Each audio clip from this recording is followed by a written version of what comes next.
Hello guys, Sandha Bonsai here. Today we are going to talk about our kombu trees.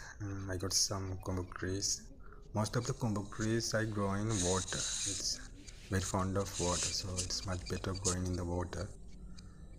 I use as a media cocoa pit, compost, soil, mix them with as a mixture, and I use organic fertilizer as a fertilizer.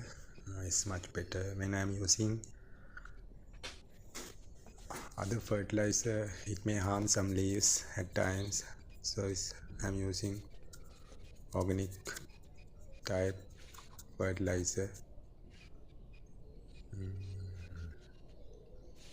Coconut tree need trimming always, that reduce the leaf size.